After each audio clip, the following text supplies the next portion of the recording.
Have you ever wondered what it takes to survive when all hope seems lost? Imagine being stranded alone, with nothing but the clothes on your back and the will to live. Today, we're diving into the incredible true story of Juliane Koepcke, a 17-year-old girl who fell 2 miles from the sky and lived to tell the tale. This isn't just a story of luck. It's a testament to the power of human resilience, knowledge, and an unbreakable spirit. So settle in, because this is a journey you won't forget. On Christmas Eve, 1971, Juliane and her mother boarded LAN-SA Flight 508 in Lima, Peru. They were heading to Koepcke to reunite with Juliane's father, a renowned zoologist. It was supposed to be a joyous holiday trip. The plane, a Lockheed L-188 Electra, was known for its shaky reputation, but for many, it was the only way to traverse the dense Peruvian landscape. The flight started like any other. Passengers chatted, flight attendants served drinks, and the jungle unfolded like a vast green carpet below. About 30 minutes into the flight, the clear skies gave way to a dark, menacing storm. The turbulence grew violent, tossing the plane around like a toy. Luggage fell from the overhead compartments, and panic began to spread through the cabin. Then, a blinding flash of lightning struck the plane's wing. A deafening explosion followed, and the aircraft began to disintegrate in midair. Juliane remembered her mother calmly saying, "Now it's all over." Those were the last words she would ever hear her speak. Still strapped to her seat, Juliane was violently ejected from the crumbling fuselage. She found herself plummeting towards the Amazon rainforest, 2 miles below. The sensation wasn't of falling, but of spinning, with the wind whistling past her ears. The dense canopy of the jungle, a sea of green, rushed up to meet her. Miraculously, her row of seats, acting like a makeshift helicopter rotor, slowed her descent just enough. Then everything went black. Juliane awoke the next morning on the forest floor. She was alone.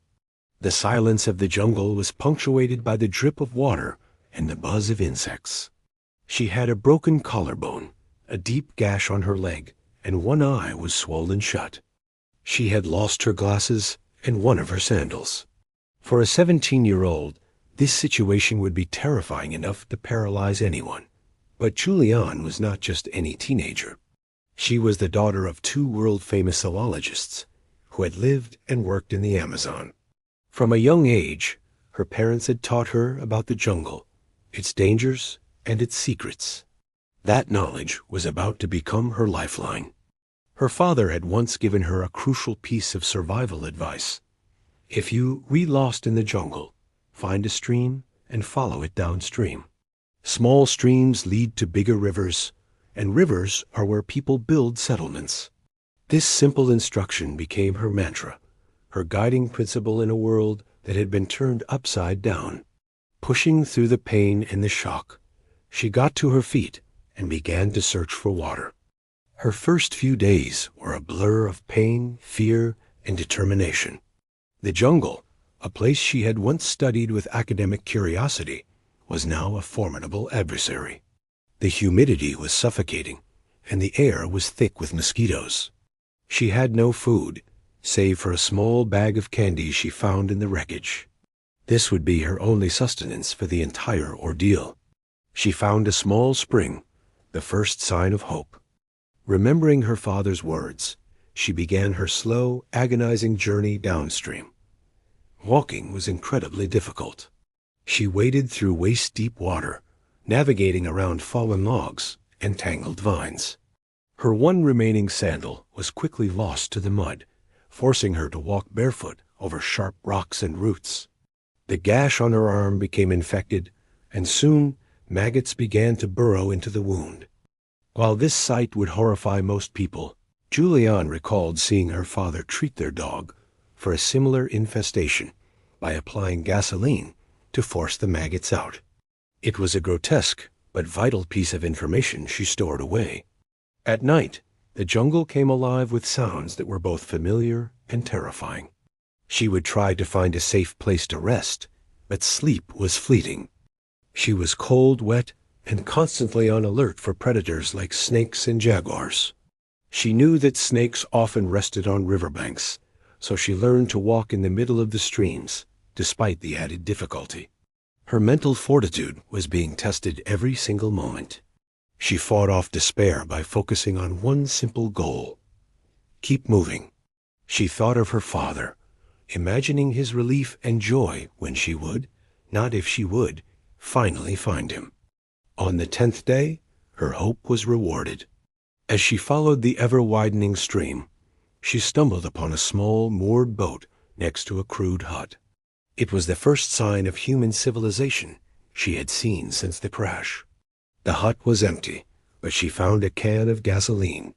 Her mind immediately flashed back to the maggots in her arm.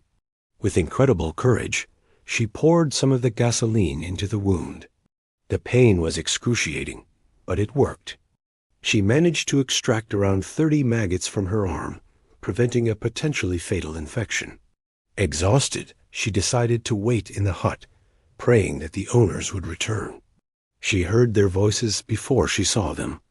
A group of local lumberjacks appeared, and their initial shock at seeing a ghostly, injured young woman in their shelter quickly turned to compassion.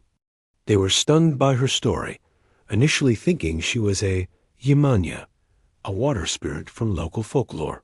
Once they understood, they tended to her wounds as best they could, gave her food, and treated her with immense kindness.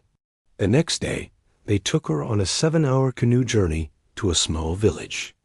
From there, she was airlifted to a hospital in Koepcke, where, after 11 days of unimaginable hardship, she was finally reunited with her distraught father. Their reunion was a moment of profound relief and sorrow. She had survived, but her mother, along with 90 other people, had not. Juliane Koepcke's story is more than just a survival tale. It's a powerful lesson in the importance of knowledge, resilience, and hope. The skills her parents taught her weren't just for a classroom. They were for life. She didn't just get lucky.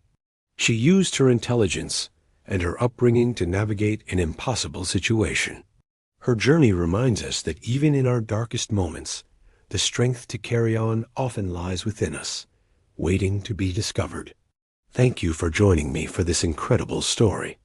If you were as moved and inspired as I was, please hit that like button and subscribe to the channel for more tales of human spirit and survival. Let us know in the comments what part of Juliane's story impacted you the most. Stay safe, stay curious, and we'll see you in the next video.